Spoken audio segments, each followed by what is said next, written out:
Bueno, pues ya estamos de vuelta, estamos con el doctor don Luis Herrera, de cirujano hepático del Hospital Valdecilla.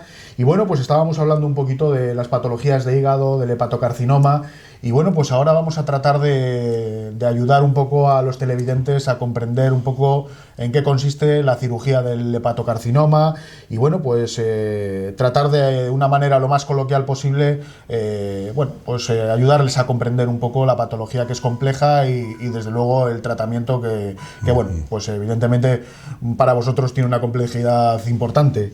Lo principal sería un poco cuál es el objetivo de esta cirugía. Bueno, pues el objetivo evidentemente es aumentar la supervivencia y eliminar las vías de diseminación del tumor y el propio tumor. Entonces lo primero que hay que hacer es caracterizarle bien, diagnosticarle bien y hacer un diagnóstico de extensión correcto. Entonces después ver cuál es la alternativa, la estrategia mejor para su resección o eliminación. Quiere decirse que no siempre se busca la resección como objetivo, sino al final lo que tratamos es, si el tumor está en una localización que puede ser peligrosa por la cercanía de estructuras que no podemos, lesionar, o que hay un riesgo importante de lesionar, o tenemos que dejar en su situación normal, pues lo que podríamos optar es por eliminar, quemar en sentido estricto esas células malignas, para que no sigan creciendo y eliminar ese riesgo. Esos son los dos objetivos principales de la cirugía del hígado, en este caso, en esta patología. En esas zonas que se quema, ¿el hígado reacciona también regenerando, como en los casos de resección, o al estar quemado esa zona evidentemente no...? Bueno, la termoablación, que es como la llamamos técnicamente esta alternativa terapéutica, lo que tiene es unas limitaciones, porque en sentido estricto lo que se trata es de quemar esas células y, claro, no se puede hacer en cualquier localización. Lo que se hace es un área de lesión masiva, que se trata de que llegue a las células malignas, pero claro, que la zona limítrofe esté fuera del alcance de estructuras vitales, de estructuras importantes. Por eso no cualquier tumor se puede hacer una termoablación, sino que está reservado para tumores centrales, rodeados de tejido que pueda disipar ese calor, y que no tenga riesgo para el paciente. Entonces, si no, lo que tenemos que recurrir es una resección, que es quirúrgicamente el quitar esa zona, hacer una hemostasia, y primero, claro, evidentemente tenemos que tener bien caracterizado dónde está, que no haya otras lesiones, estar seguros de que no ha habido una diseminación en otros tejidos y en otras zonas del organismo, para hacer una cirugía erradicadora y que libre de esa patología al paciente. En el caso de que, digamos, la intervención no fuese posible por la zona en la que esté localizado el tumor, o porque el daño fuese excesivamente grande y no se pudiera soportar, recurriríamos al trasplante de hígado. Bueno, en estos casos el trasplante puede ser controvertido, porque cuando digamos que es la extensión del tumor, la extensión o la afectación de órganos vecinos, en ese caso el trasplante es muy difícil de considerar. ¿Por qué? Pues porque el trasplante necesita una cosa fundamental, que es la inmunosupresión. Entonces, lo que quiere decir es que ese paciente quedaría al albur de la afectación de las células que han quedado sin controlar, sin resecar, células diseminadas, y le harían inviable, por lo cual no es aconsejable en estos estadios ese tipo de patología, de actuación en esta patología. Sí lo es, por ejemplo, en lo que hemos hablado antes de la cirrosis, porque hacemos además dos cosas. curamos la patología de base, la cirrosis, y quitamos ese pequeño tumor que ha aparecido y que si le dejáramos crecer, pues sería un peligro vital, ¿no? Pero son tumores, en estos casos, por eso tienen tan buen pronóstico, que todavía prácticamente no han dado posibilidad de diseminación. Claro. Una vez estamos ya, digamos, en las famosas listas de trasplantes, ¿cómo se rigen un poco las listas? ¿Por estricto orden de llegada o evidentemente en función de la patología del paciente, o entraríamos ya en el tema de compatibilidades? Es decir, ¿cómo se gestiona un poco una lista de trasplantes? Bueno, es un conjunto de situaciones las que se barajan, ¿no? Para seleccionar el paciente en un momento determinado en trasplante. Hay que hacer ver que un aforismo que decimos siempre, que no hay trasplante sin donante, es decir, lo primero que aparece es un donante. En España, como sabe todo el mundo, estamos en la cabeza de la disponibilidad de donantes en el mundo, y habitualmente, pues en el caso del hígado, con las donaciones multiorgánicas, pues estaremos en una cifra de 3 hígados disponibles cada día, ¿no? para atender estas patologías. Entonces, claro, es el primer condicionante, es el tamaño. No es lo mismo tener un donante de 40 kilos que un donante de 100. Claro. Y entonces, pues eso ya, digamos que diseña un poco a quién le puede venir bien ese órgano.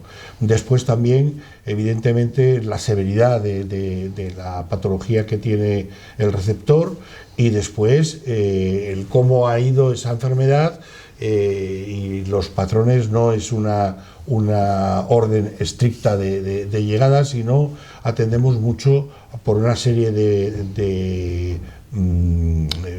digamos, de escalas que manejamos, la severidad del estado del paciente, para que se pueda beneficiar lo más posible de ese órgano que ha aparecido, ¿no? Claro. Más o menos hablábamos de 3 hígados disponibles en España al día. Aún así, el número de afectaciones es mayor. Más o menos, ¿cuánto es el tiempo de espera que habría que hacer a la hora de bueno, estar depende, en la lista? pero salvo la mayoría de los casos, pues 3-4 meses es un ámbito, vamos, un periodo razonable que suele esperar el paciente. Mientras tanto, muchas veces lo que se están haciendo ya cosas de recuperación, de puesta a punto, de diagnósticos, y mejorando todas esas estrategias, mejoran los resultados al final, a largo plazo, de estas técnicas en los pacientes. ¿Cuánto puede durar más o menos una intervención de un trasplante de hígado? Porque con el número de personas que hablábamos antes, la coordinación un poco, tiene que ser una cirugía de esas... Bueno, pues lo normal, si las cosas van muy bien y va todo estupendo y no hay ningún detalle importante, que pues de 4 a 6 horas es lo normal, pero los hemos visto de 15, de 16, de 17 horas. Es decir, que es un trabajo casi maratoniano para el cirujano. En algunos casos sí. Trata, cuando los pacientes nos dicen, a mí unas veces, a todos los cirujanos nos preguntan, pero a mí particularmente, cuando me preguntan cuánto va a durar, yo le digo al paciente: ¿y cuánto quiere que dure? Y siempre dice lo mismo: lo que sea necesario. Y eso es lo que les damos a los pacientes, lo que sea necesario. Una vez la intervención se ha efectuado, ¿cuál es el tiempo de recuperación en el que un paciente debe permanecer ingresado en el hospital? Y bueno, pues también depende un poco de su situación pretrasplante, de lo deteriorado que esté, una cosa que les pasa, por ejemplo, a los cirróticos, que llamamos la sarcopenia, que es que se van consumiendo y les, digamos, pierden músculo, pierden tejidos de una forma importante, hasta que se recupera eso. Pues en unos casos cuesta más y en otros menos, pero la verdad es que es espectacular la recuperación que tienen, y en pocas semanas, son ellos mismos lo ven así, son personas diferentes. ¿Podríamos hacer una descripción a alguien que, bueno, pues por desgracia esté esperando un trasplante, de cómo va a ser o cuál, digamos, son las pautas normales de recuperación hasta, digamos, bueno, pues poder estar, como hablábamos, con una cierta normalidad, vamos? Bueno, pues lo normal es que pasen 1 o 2 días en en cuidados intensivos, vigilando los problemas, sobre todo quirúrgicos vasculares que hay de que las uniones de las venas, de las arterias funcionen bien, no haya hemorragias, no haya trombosis, que son la generación, la obstrucción de los vasos por coágulos, por trombos, que a veces nos dan mucha guerra y tenemos que, en muchos casos es muy frecuente que tengamos que hacer reintervenciones, que no quiere decir que vayan a ir peor, al contrario, vamos, quiero decir que no tienen que desanimarse ni las familias ni los pacientes, porque casi es muy frecuente que haya que hacer alguna reintervención, y sobre todo también en la vía biliar, en las uniones de los conductos biliares, que suelen dar muchos problemas. Decía Calne, digamos, el padre europeo, el que hizo el primer trasplante europeo, que el tendón de Aquiles, el talón de Aquiles del trasplante era la vía biliar, y es así, y todavía sigue teniendo y poniéndonos en jaque, ¿no? Pero después de esos 2 días o 3 en intensivos, pues puede, pasa la planta y enseguida se nota.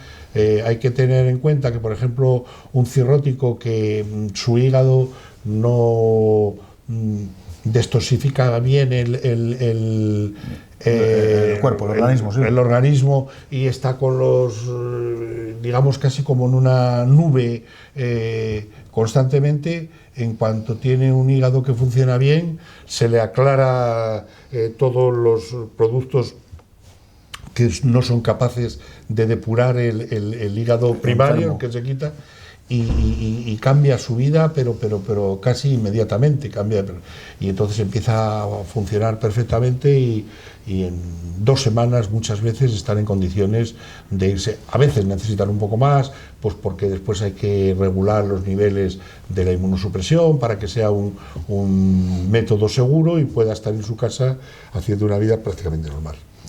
En este tipo de intervenciones queda algún tipo de efectos secundarios a medio o corto plazo, o incluso a largo plazo, de algún tipo de medicación permanente, o hay que tener algún tipo de cuidados a posteriori? No, al contrario, cuanto más se va pasando el tiempo, más se gana, más gana el paciente. La inmunosupresión se va disminuyendo. Ahora también hay que ver que los inmunosupresores cada vez son más selectivos, es decir, tienen menos efectos secundarios, tienen menos, capacidad de disminuir la resistencia a infecciones y a otras patologías, y incluso en algún caso, pues hay pacientes que pueden llegar a prescindir de la inmunosupresión, porque digamos que el organismo va colonizando ese hígado nuevo y le va haciendo propio, y en algunos casos hay un fenómeno que llamamos mosaicismo, que es que las células del organismo del receptor van colonizando ese injerto, ese órgano, y al final es como propio prácticamente. Es decir, que podríamos estar hablando, como decíamos antes, de una vida prácticamente normal. Es decir, después de una intervención de este tipo, el paciente puede llegar a tener una vida normal, a trabajar, absolutamente normal, a hacer incluso ejercicio. Casos de la vida social se conocen, ¿no? Hay cantantes, hay deportistas que están trasplantados y que están haciendo una vida normal. ¿A nivel de competición incluso? Pues en algunos casos, no se trata de poner a uno en orden de competir, digamos... No, es que como has comentado ahora, algún deportista famoso, y justo no me venía nadie, y digo, jolín, también a nivel de competición... Sí, algún futbolista ha habido que se le ha trasplantado el hígado. Es decir, después, una vez hecha la cirugía, ¿hay que hacer algún seguimiento especial? Absolutamente, claro. Esto, una de las, claves del éxito de la cirugía ya no solo es el momento, sino el seguimiento. Hemos dicho la cantidad de personas, de profesionales que entran a formar parte de este equipo, y una de las cosas es el seguimiento, el control posoperatorio, que lleva meses y años para asegurarnos, cuando va bien, de que está yendo bien, y cuando no, corregir y poder, obrar antes de que los problemas sean irresolubles. Hemos estado hablando ahora prácticamente toda la entrevista del tumor primario. Cuando el tumor aparece como consecuencia de una diseminación celular o bueno, lo que conocemos como metástasis, el tratamiento es diferente, cambia un poco las formas de intervención o... Claro, absolutamente, porque el tumor secundario, el tumor metastásico ya tiene que ver con una enfermedad previa. Depende del tipo de tumor, el que más frecuentemente tratamos es fundamentalmente el tumor de colon, hay algunos de pulmón, en algunos casos alguno de mama, pero fundamentalmente es el tumor de colon, depende de la aparición de cómo ha sido, si ha sido durante una urgencia, si ha habido una obstrucción del intestino, si ha sido, digamos, el estadio que ha tenido ese tumor, si es un tumor muy inicial, es un tumor más desarrollado, pero bueno, pues hay que pensar que si es único y no hay diseminación en otros órganos, pues un 40% posiblemente podemos decir ahora que tiene supervivencia a los 5 años, de un tumor metastásico, estamos hablando de colon. Y, por ejemplo, hablábamos antes de que la vacunación de la hepatitis B había supuesto un avance muy importante. De hecho, ahora prácticamente yo creo que se vacunan todos los niños y eso puede hacer que en un futuro disminuyan los casos de hepatocarcinoma.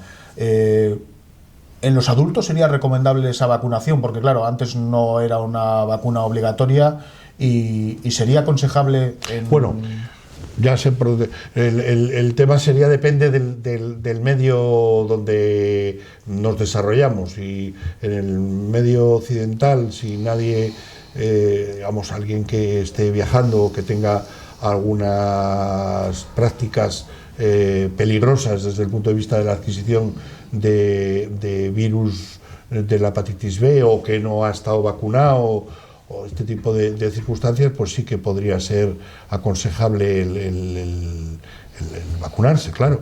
Pero en principio, bueno, pues lo que parece es que en cualquier caso tendrá que buscar, o sea, hay que pensar que se debe de acomodar a los tipos de cada persona la actividad y la actitud terapéutica que haya que tener.